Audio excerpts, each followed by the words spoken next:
All right, so as you should know, we have the special education people with us today. They have a lot of good information they're going to be giving us. We are going to have start with Jeff Wilcox, who is going to jump in and he'll introduce the other members of the sped ed team and get us started. So take it away, Jeff.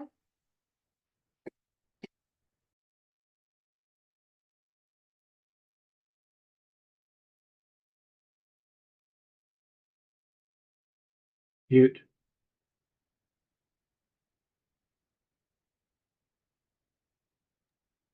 Sorry, guys. Everybody hear me okay now? Okay, did you see my slides? Can you see my slides? I want to make sure that's up and running properly here. No. Okay, let me share.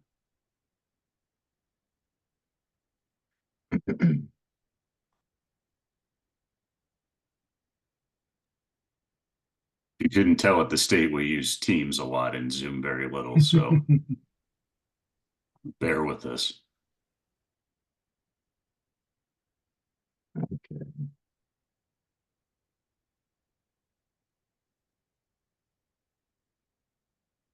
Can you see that okay? Yes. Yeah, we see it. Okay, welcome to the Charter Business Managers Meeting. My name is Jeff Wilcox. I've been under here with this team for under a year, and I'm fairly new, which means I'm still learning a lot, and I appreciate being here. I'm going to introduce, well, Cole Shakespeare is the manager over the fiscal part of our department. We have a special education part of that, where Neil Stevens is our manager. And then we have today Corey Erickson, Matthew Nye, Jacob Dick, and Jerry. I don't know if we'll be on with us, but that's our team. Here's our layout of what we're going to cover today.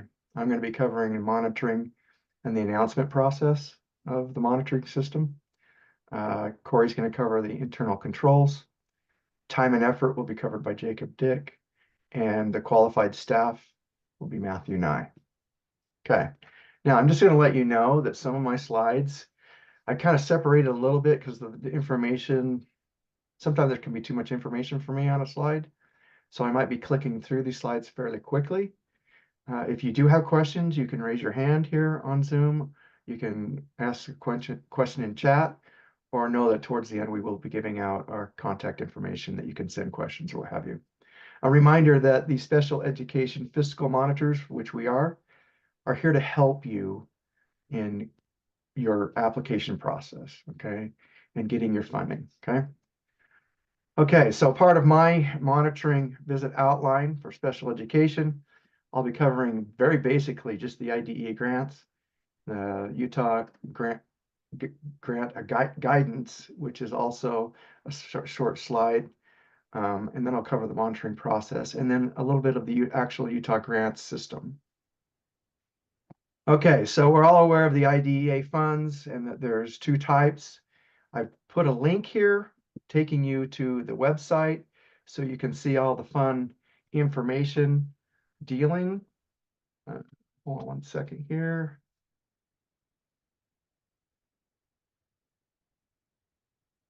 My notes have disappeared. That's fun. Okay. Just know that you can go to this link. It will cover all the fun stuff that deals with, regulations, statutes, policies, processes, all the fun stuff behind receiving the funding that you're requesting. Okay. This is the special ed fiscal monitoring question. The uniform grant guidance is actually a link here that will take you to that portion where it explains why there's monitoring, why it's important, and that it's required. Okay. Okay. So in basic terms, this is the visiting process, the special education visiting process, fiscal monitoring. Okay, we have a notification that goes out stage. There's a time period for preparation for the visit. Then there's a monitoring stage, and then the actual review that we do towards the end. And the timeline may vary. So the beginning, you'll receive a notification letter. Understand that the business administrator or the special education director might get this letter. However, there's others that might be involved with the special education system at your location that may not be aware of this. So I'm going to cover this letter just quick. You can see that this might be redundant. However, just so you know, you're going to have it in different places that you can access this letter for reference. Okay. Contact information of where it's going. It does go to the superintendent as far as the letter states. However, it does go to the actual business administrator and or the special education director. In the body of the letter, you'll see that we cover the actual monitoring visit date and time period. We also cover the monitoring school years or the periods that we're going to be monitoring, that we need documentation within those periods. Next, we'll cover the actual documentation for just a moment here. Okay, so this is required documentation, and it's on this letter, so you can refer to it. And if you need to get with us anytime via email or what have you, we're available for that. But we do need a detailed ledger covering the function and object codes. And with this ledger, it's nice to have it in Excel if possible. Okay, we know that there's different systems out there, but we're willing to work with anybody that in their different systems. Okay, time and effort documentation. I am going to refer to Jacob Dick. He's going to cover that more in depth. And let's jump to payroll ledger. Now, the payroll ledger is important. And if you can include, again, the function codes, the program codes, those things dealing with the employee and special education, it helps us line up what they're doing, how they're doing it, when they're getting paid, and does it fit the policies and procedures? That's also going to be important. But if it's in Excel, again, that's easier for us, but we'll work with whatever you can get us. The documentation for private school proportionate share and the CEIS, or the Coordinated Early Intervening Services. That's documentation that if you're using those systems or that part of your application, it does need to be show on the application. And there's also a couple different parts digitally that you'll fill out to cover it, but it also you'll have calculators that you need to make sure these are filled out and sent in and uploaded also. If you don't put one up or we miss certain documentation, we will refer the system and make sure that we get all the proper documentation from you, and we will ask for it eventually. So if you can just get all that up front, that helps everything move a lot faster and quicker for all of us. Okay. Copy of policies and procedures. You'll find that it's a requirement to have policies and procedures on time and effort, procurement, bonuses, and travel. And it needs to be in your policies and procedures and board approved by your board. We've been hearing a lot of situations where, well, we abide by USBE's policies and procedures. That's great. However, we need to see it in your policies and procedures, and that needs to be your approval by your board. Okay. Okay, the actual physical monitoring visit, again, the date and time will be set up for that visit. A meeting invite will be sent out via Microsoft Teams, and those that are required to be there will be invited. The actual day of the monitoring visit, we will get online or we'll be there personally. We like to go through introductions to make sure we know everybody and you know us. And then we'll walk through a series of questions. The questions are more based around policy, procedures, and processes. We want to understand how you're using the funds, and do you have a flow or a trail of the way the funds are being spent. So any extra supporting documentation that can help in this process is important, and we'd like to see that again up front if possible. Again, down the bottom here, just the current story. What's your current story for the special education funding? The hows, the whys, the whens, and whos in the trail flow. Okay. The actual end, we'll have a review. We'll go through that review with you. Any collaboration and discussion that we'll go through. We may need some extra questions answered or additional documentation, but again, the final review will go through an actual meeting, and then you will get a final review letter. Okay. I'm going to skip here. I'm now going to the USBE Utah State Board of Education website. The actual website has a section for grants. Okay, so up here I have a link, and if you were to click on, excuse me, go to the home page and you click on departments, then down to financial, and then click on Utah grants, and then I'm in the Utah grants section here. You'll see that there's an actual link to managing the site visit and desktop reviews. Okay, there's an actual form that will walk you through the different things of how to load things up into Utah grants and how to get into Utah grants and all that fun stuff.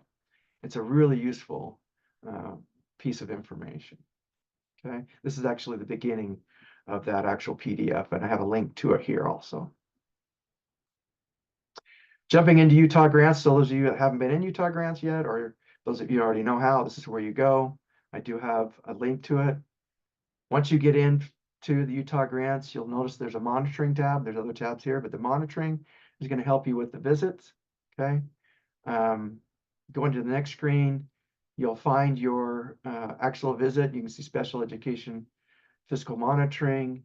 You'll find your name there, and then you can click on the all infamous, all seeing green eye to help you get into the right location. Okay. So I jumped in to this part of it, looking at my visits, on this particular special education visit, you can see there's a created and then a closed and a timeline or stages in between that will help you know where you're at. You're also going to see 3 tabs here: overview, attachments, and history. Let's take a look for just a moment at the attachments.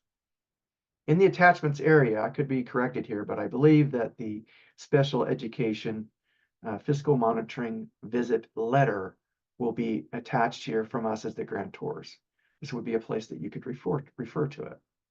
Also, this is where you would upload any and all documentation, and we really don't care about having too much documentation as long as it's going to cover the program codes, the function codes, etc. That makes sense.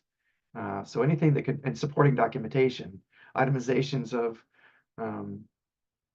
plane tickets, or if you're staying somewhere for travel, or the actual conference outline, anything that would help show why and how you're spending this money helps us. Okay.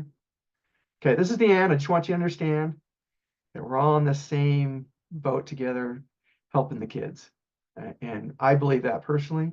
That's why I love this job that I'm doing so far, is I do have a touch of helping the kids here.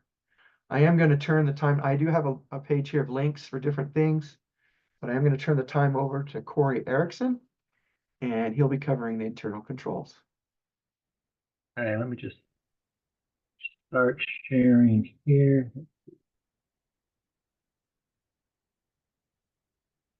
And Jeff, did you stop sharing? Sorry. There we go.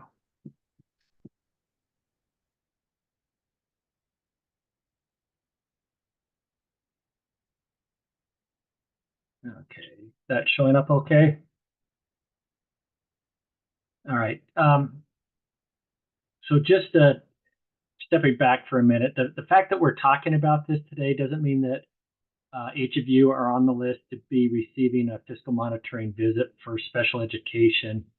We're moving towards a 6-year cycle. So we're looking at, with the number of LEAs that we have out there right now, probably about 25 a year that we are targeting, that we're going through. But the federal requirements, has asked us to increase the frequency, and that is looking like it's going to be the 6-year turnaround for that. So you may want to keep, the video of this around, because it may be a while before we do visit with you. And we thought today that it still would be good to provide an understanding of the overall special education fiscal monitoring process. So Jeff has gone through more of the announcement, talking about the mechanics, getting in Utah grants, being able to look at that. And the Utah grants is used by many of the other programs, in addition to special education. So it's something that many of you are probably familiar with also. One of the purposes associated with our visits is understanding that internal workings and the processes you have. And that's where we come to talking about internal controls. And so on the internal controls, that was some links still with Jeff's there. And oh, I didn't start that far enough for the test. Looks like it's going backwards, Corey. You're going further into Jeff's.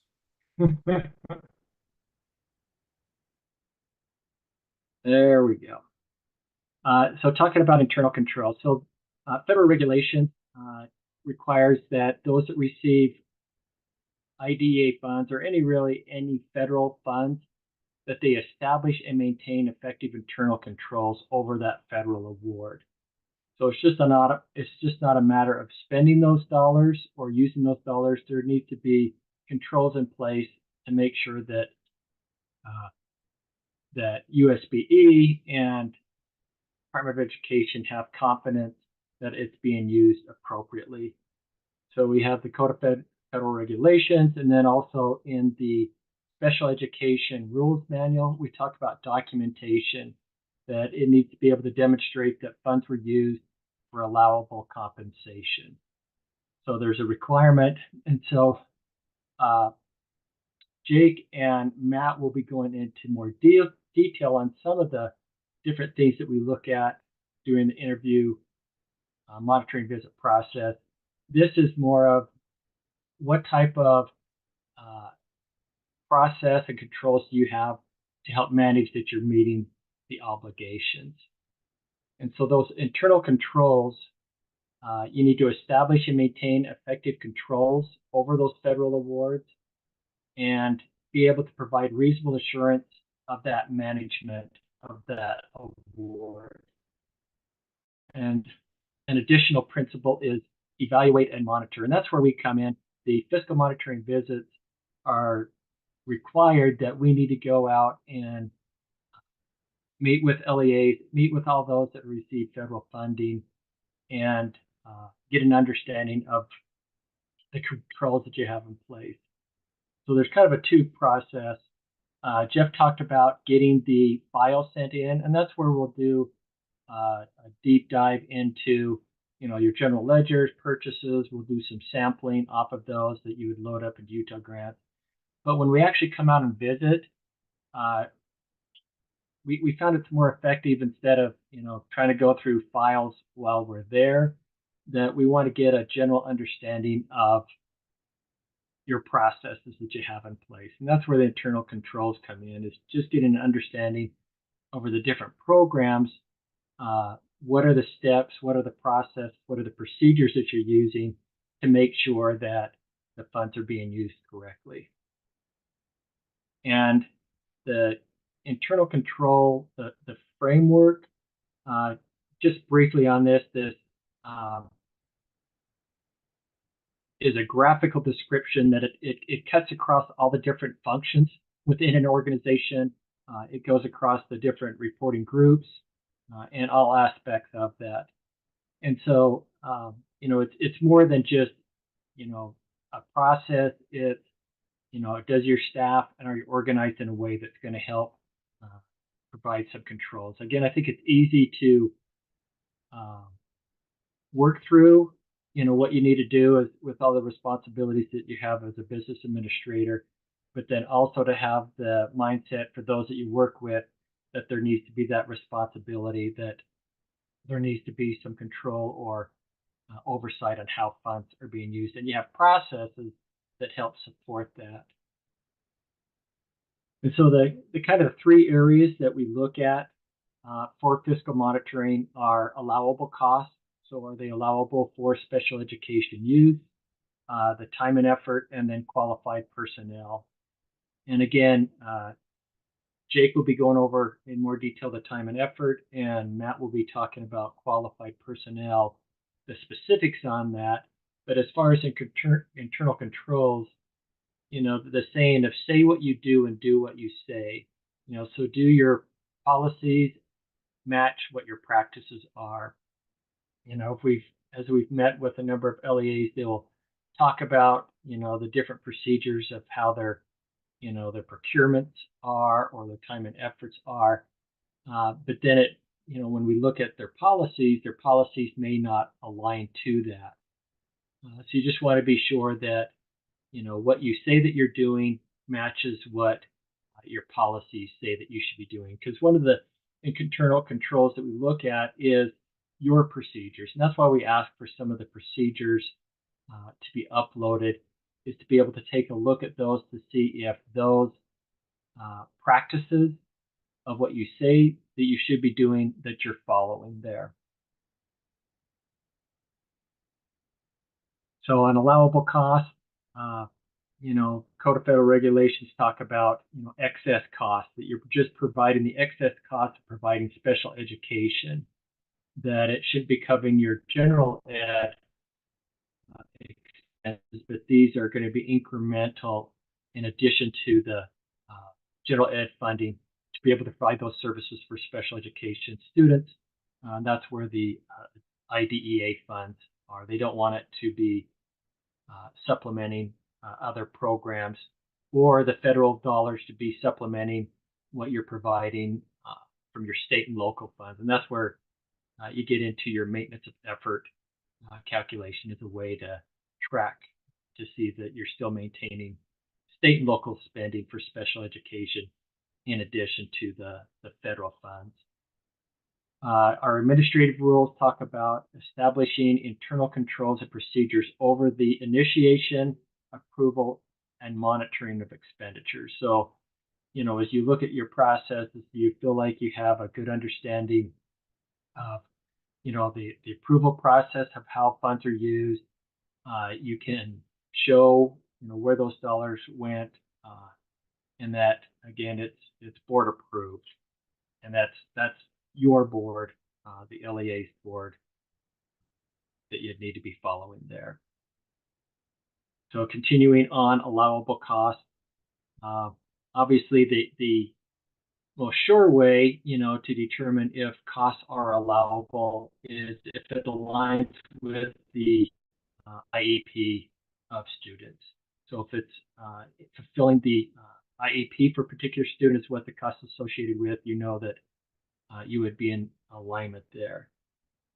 And I briefly mentioned we're to supplement. This is to be supplemental use of IDEA funds and not to be supplanting or replacing what you would be using for your state and federal funds there.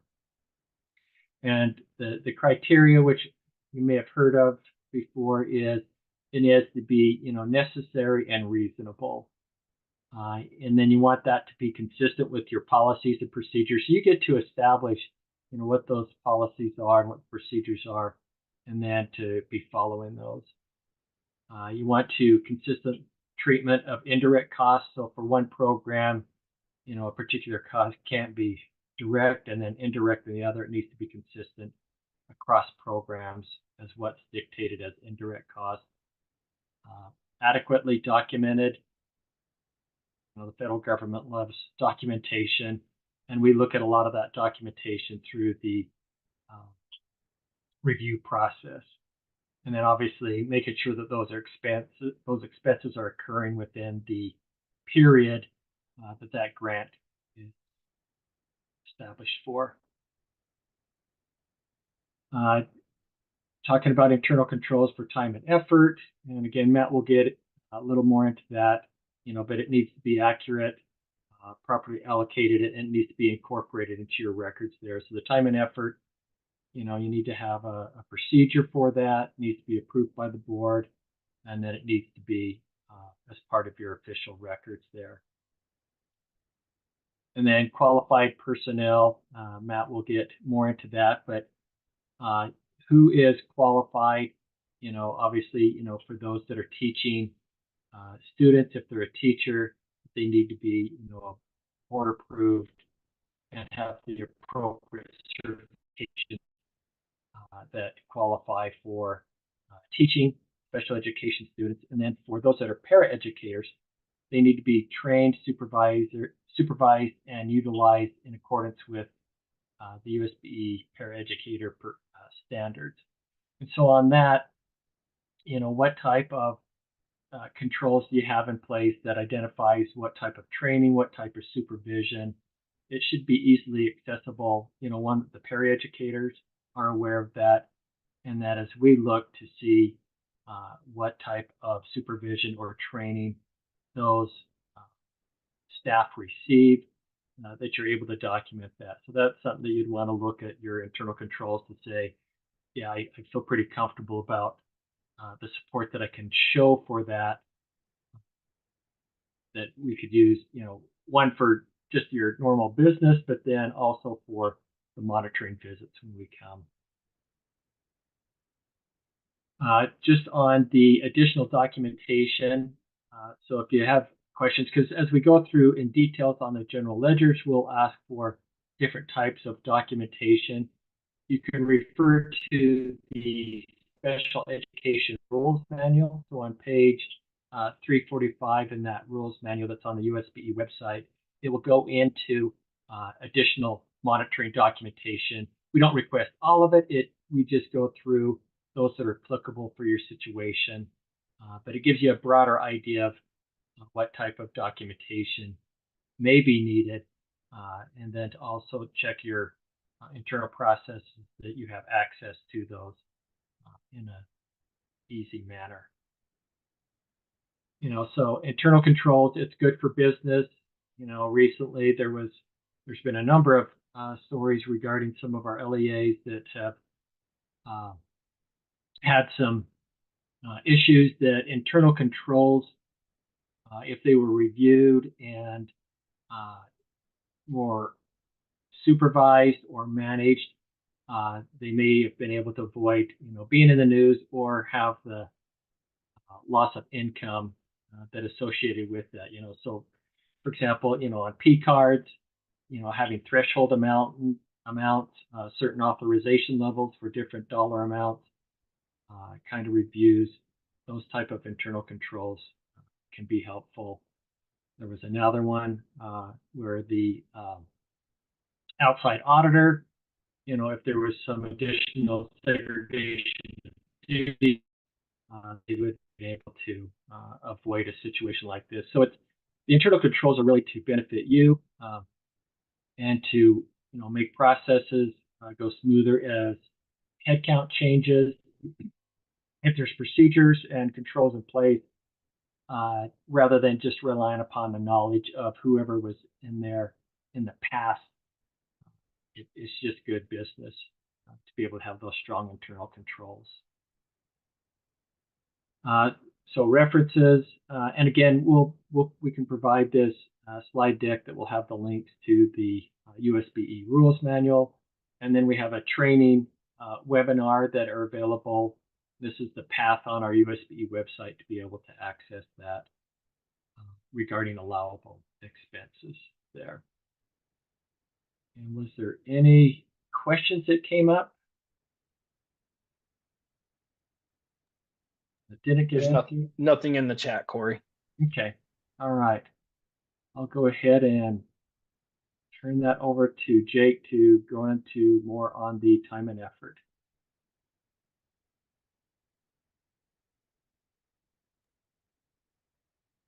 Yeah, just go ahead and press stop sharing when you can.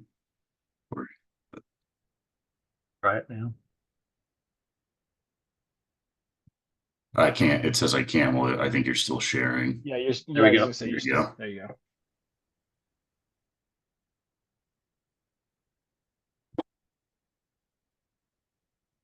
All right. Thank you, Corey. So as Corey had said, I'm going to be covering time and effort. I'll try to go. There's a lot to cover. I'll try to go fairly quick, so we can hopefully get you guys out of here close to the top of the hour. So as Jeff said, I'm Jacob Dick, or I also go by Jake or Jacob, either is fine. I started with USBE special ed team as a fiscal monitor in August of 2023. I know many of you are also pretty new, so this might be the first time you've seen me. So good to meet you, even though I haven't seen your face. If you're at the other new BA training, this might seem familiar. If you're already an expert on time and effort, that's fantastic. But for those that are not, what we're going to be covering today is applicable time and effort USB board rules, are the ones that seem most applicable to what we're going to be talking about here. The time and effort federal regulation and explaining that a little bit, time and effort policy requirements. We'll briefly look at an example policy from an actual LEA here in Utah. Then I have a list of key takeaways that will hopefully be helpful, and links to the resources. So it's all going to be from a special ed perspective, of course, because we're the special ed fiscal monitors, but a lot of this should hopefully be universally applicable for you, since time and effort's a requirement for, I think, virtually all federal programs.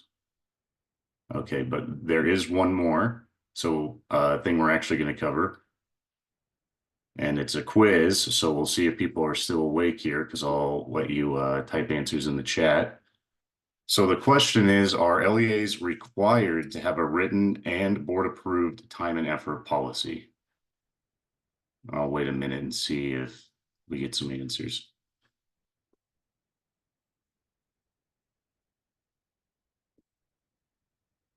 I'm seeing chat bubbles. Here we go.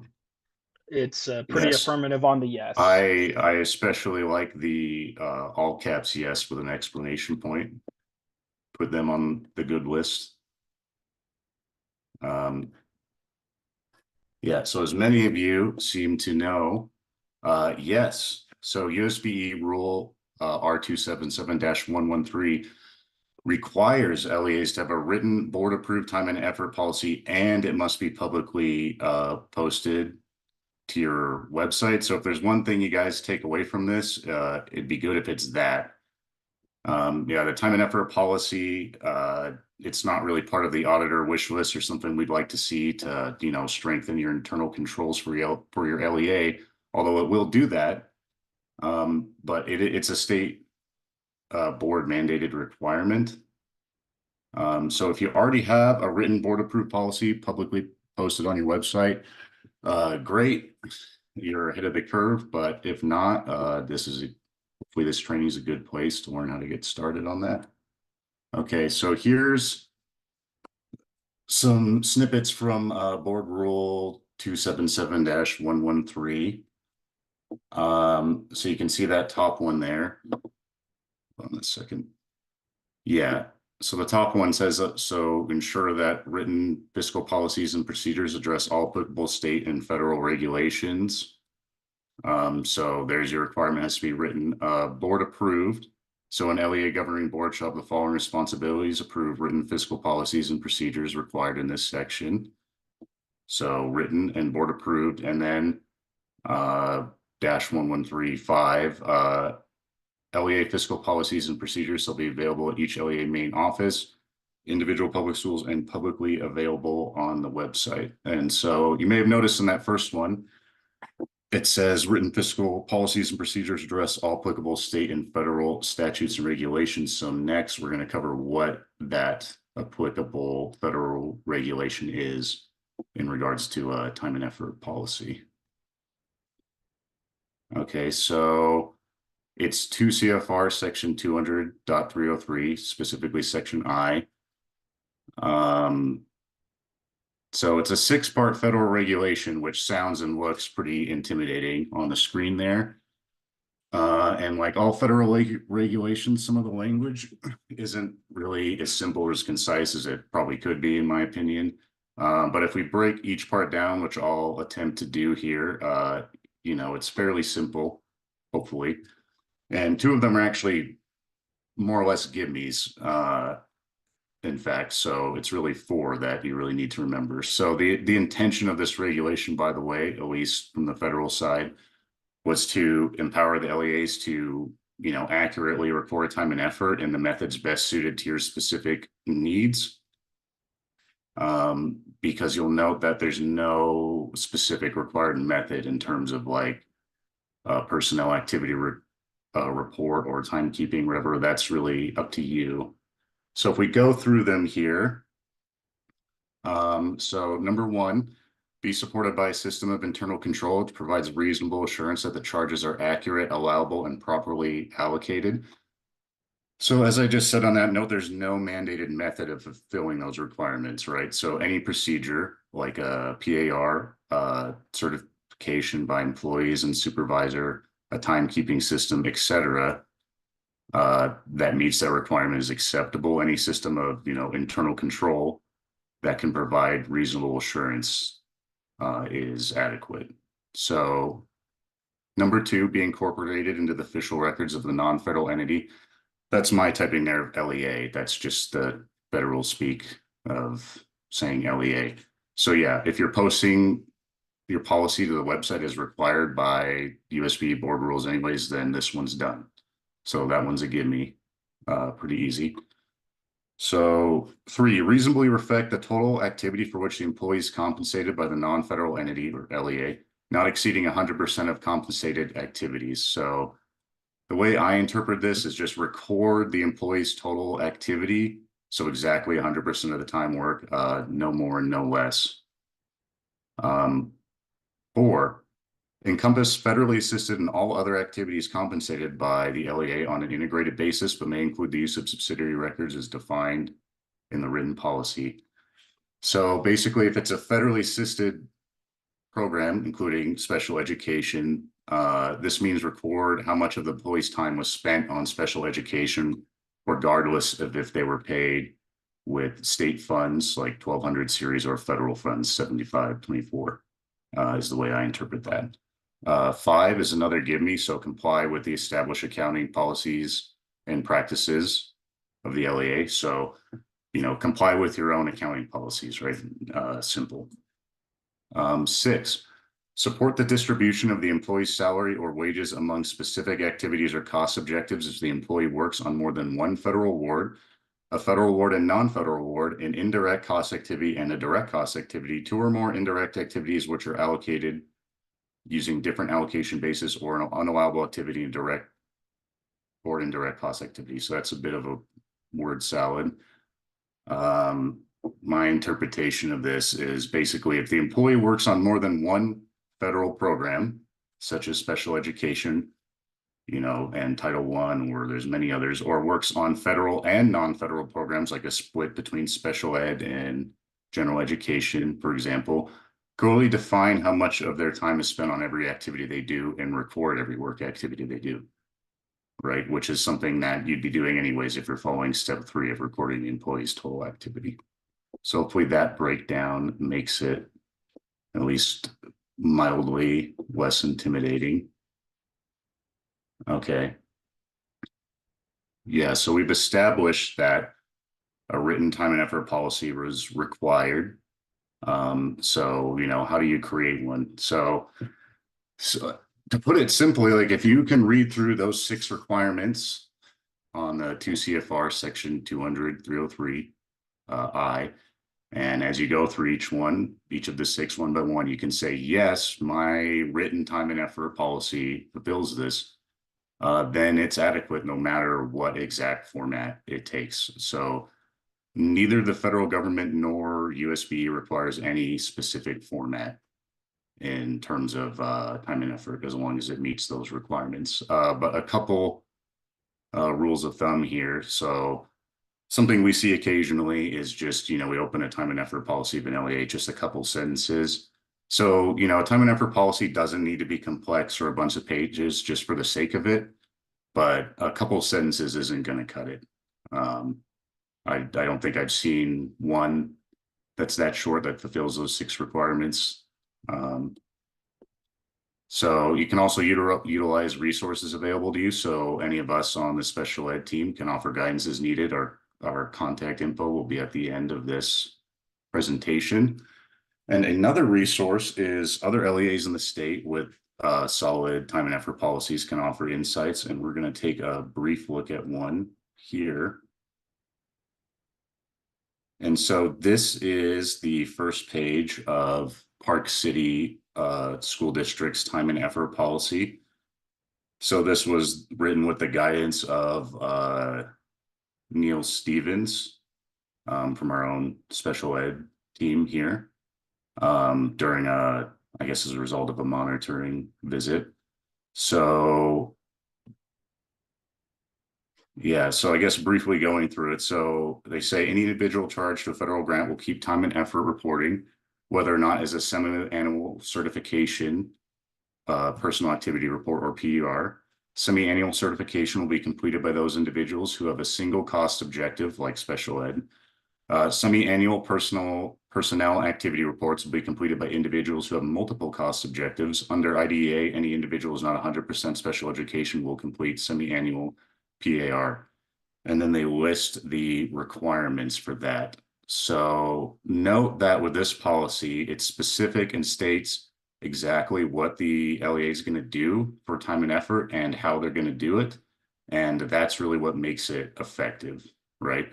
So with some LEAs, we just see a copy paste of that federal regulation I showed you, that big 6-part monster. And that's really not a time and effort policy. So for one, it doesn't meet those 6 minimum federal requirements for a policy. And just as importantly, you know, it's not effective. So when there's turnover or new employees brought on board, which I know can be frequent sometimes, nobody can look at that time and effort policy that's just a couple sentences or a copy and paste of the federal regulation and have any idea how your LEA actually does and records time and effort, and nor will they be able to read that and understand their responsibilities regarding time and effort. You know, and training and coaching on time and effort is obviously, you know, good, but training and coaching combined with an effective written policy that any employee can reference at any time is great, in my opinion. Yeah, and don't worry about taking notes. So a link to the whole policy be provided. This is just the first page. Yeah, and this is skipping down to the final page of Park City School District's time and effort policy, which shows an example of the actual semi-annual certifications that some employees would complete. So again, you can note like it's nothing fancy or overly complex for the sake of complexity. The point is that it's accurate to what the LEA actually does and it fulfills the federal requirements, right? So a certification like this isn't required. To be clear, that can be a timekeeping system or anything else that fulfills those 6 requirements. So please don't take this presentation as USB telling you that you must do a certification-based time and effort system, although it's, of course, an option. The purpose that I'm making here, or the point I'm making here, is that there should be a logical method of tracking and internal control like this, and that the time and effort policy should describe the actual procedures that the LEA follows to record time and effort. Right, so my final slide here is some key takeaways and do's and don'ts for time and effort policy that will hopefully be helpful reference in the future. So I would say do think of the time and effort policy as a manual. So anyone who reads the policy should be able to understand exactly how your LEA does time and effort, describe it step by step, like we saw with that example before. So this won't only satisfy, you know, the auditors or fiscal monitors like us, but more importantly, it'll help guide new staff on how things should be done in the event that there's turnover. 2, do take the time to align your written policy with real world procedures. This is something that Corey touched on in his presentation too. So again, that it's not time and effort policy isn't just a check the box item that auditors want to see you have. We specifically want to see that the policy matches up with how time and effort is actually being done at your specific LEA. And doing it that way makes the policy much more useful to you and your employees too. And I would say do utilize references like the one we provided with Park City, with a caveat. There's already plenty of LEAs with adequate publicly available time and effort policies like the Park City one provided. And you should use that to your advantage if it's helpful when you're developing and revising a policy. Just remember that copy and pasting other policies probably not going to cut it because it needs to be tailored to your LEA and what you actually do. So be aware of that. 4, I'd say read the 6 requirements of that federal regulation and ensure your policy meets the minimum standards. So think of the federal regulation as a guide, in my opinion, not something to be, afraid of. If you can mark yes to each of those requirements when you're finished writing or revising your policy, if you need to do that, then I can pretty much guarantee you're going to be good to go on time and effort policy.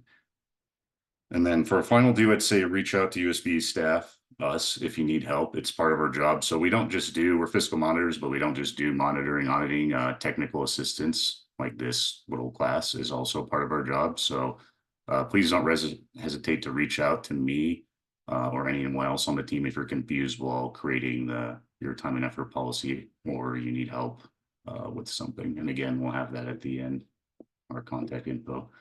All right, so a few don'ts to finish with. So don't have a procedure for time and effort, but no written policy. So like as we established before, having a written time and effort policy is required. So something we see relatively often is LEA has a set of procedures, but no written policy. And that's going to result in a finding when we do our monitoring as special education every time, and probably with other federal programs too, if I had to guess. So if you already have a functional procedure of how you're doing it, that's great. Write it down and make it an official board approved policy. 2, please don't reference OMB Circular A87 in your time and effort policy. Other than having like that regulation's been outdated for years. I don't know exactly how long, but a while now. So other than having no policy at all, this is one of the first things that will tip an auditor off to the fact that your time and effort policy is likely lacking. So I recommend reviewing the policy regularly to keep it relevant, useful, and up to date.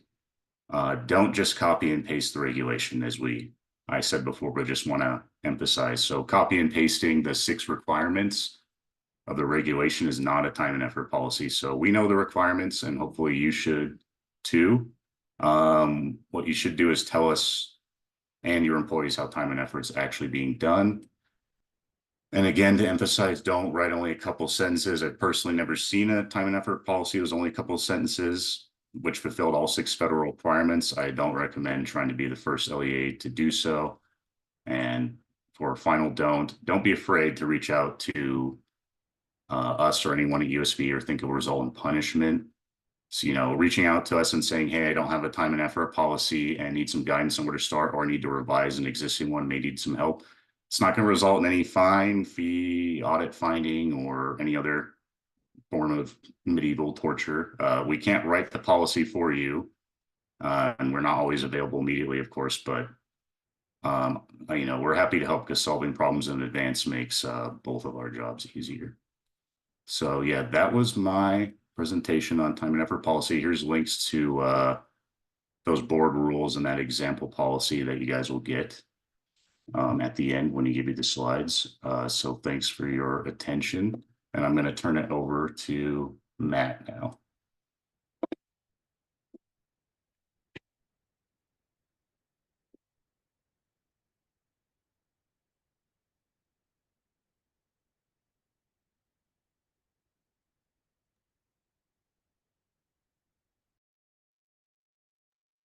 Okay. Are my slides showing up? Yeah. Okay, perfect. All right, thank you, Jake.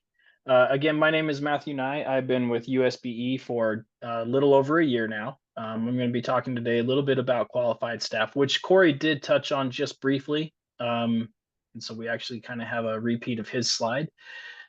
Qualified personnel are personnel who have met USBE approved or USBE recognized certification, licensing, registration, paraeducator qualification standards, or other comparable requirements that apply to the area in which the individuals are providing special education or related services. Your paraeducators, when used to carry out Part B of the IDEA, must be appropriately trained and supervised and utilized in accordance with the USBE paraeducator standards, which can be found on the USBE website at schools.utah.gov. You can do a search for USBE paraeducator standards, and it'll pull it up there. LEAs shall provide documentation of training and supervision to USBE staff upon request. and documentation of the services provided to individual students by those paraeducators may be reviewed. I think that's more of like our program team that's going to do that, but we are going to do review of those things as we look through the time, as we look through licensing and time and effort, as Jacob just discussed. So this is kind of what licensing structure looks like. An educator license is kind of like a tree. The trunk is the license level, the branches are the license areas, and the leaves are the endorsements. And when we come out to do your monitoring visits, these three areas are what we are going to look at for anybody that is designated as a teacher or like a psychologist or an occupational therapist, things like that. We are going to be checking to see if they have a license in that area, what their license area is, and then if they have specific endorsements for special education.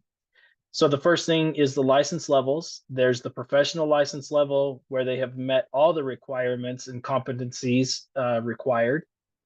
The associate is that they have a minimum number of requirements that have been met and or the competencies have been demonstrated. Special education license areas include preschool special education, school psychologist, special education, speech language pathologist, and speech language technician.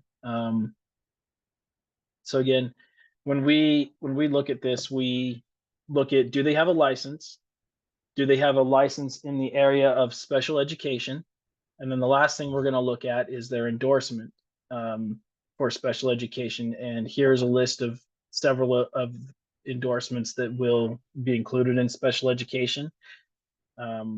The adapted physical education, blind and visual impairments, deaf, blind, mild, moderate, severe disabilities, special education eligibility evaluator, which I personally have never seen that one, but I do know that it's available. The special education mathematics and young children LSL. Again, not one that I've seen come up in my reviews of them, but it is a possibility.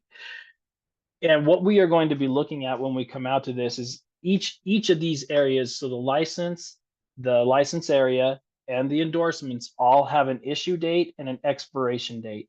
And we are going to be reviewing that in your monitoring visit. We will look at when the license was issued, when it expired, when the license area was issued and when it expires, and when the endorsement was issued and when it expires as well. So just be aware that, working with your special education director, to be aware, these are the areas that we are going to look at when we come out. And this is what qualifies a person to be working in special education, paid in special education, are these things for your teachers. Your paraeducators, that's a little bit different, but they are going, if we ask for documentation of their training and their supervision, that's going to need to be readily available to be provided to us as well. I think that's really about the whole gist of licensing. It's kind of short, it's kind of sweet, but it is also kind of intense as we go through. And this is an area where we do see quite a few problems with general education teachers being posted as special education teachers, but without the proper endorsements. And if we do see that, we're going to ask for documentation. How are these individuals used in special education? What were they performing? Who were they supervised by? So there can be some definite follow-up questions based on what we see in your licensing and in your time and efforts. And I think that pretty much rounds out our training for today. It looks like you guys get to have about 3 minutes of your personal time back. So that's good on us, right? And then here at the end is the contact information for all of us who have presented today. As Jacob and others have said, please feel free to reach out to us. It's not going to be a punishment of any kind. We are here to help, here to answer any questions that we might be able to. Are there any questions for us at this time that we can quickly answer for you guys before we end the meeting today?